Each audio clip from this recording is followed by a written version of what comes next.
মেধাবী ছাত্র আবরার কি কারণে মৃত্যুবরণ করেছে? যে ভারতের সহযোগিতা ছাড়া, ভারত ছাড়া বাংলাদেশ অচল। শিবির সন্দেহে মিথ্যা বানোয়াট গুজব ছড়িয়ে আবরারকে টার্গেট করে বুয়েট ছাত্রলীগ নেতাকর্মীরা।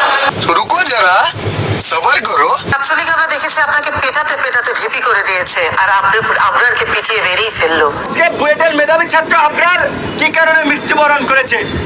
সরকার যে দেশের স্বার্থ বিরোধী চুক্তি করেছে সেই চুক্তির সমালোচনা করে। দেশের ছাত্ররা দেশের ভবিষ্যৎ নিয়ে ভাববে, দেশের চাওয়া পাওয়া নিয়ে ভাববে, তো সে ভাববে না কে ভাববে?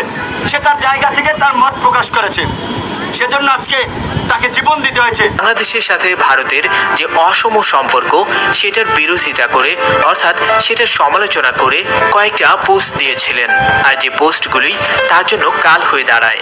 যে ভারতের সহযোগিতা ছাড়া, ভারত ছাড়া বাংলাদেশ অচল থাকে, কারণ ভারতকে আমরা কখনো ছাড়তে পারবো না।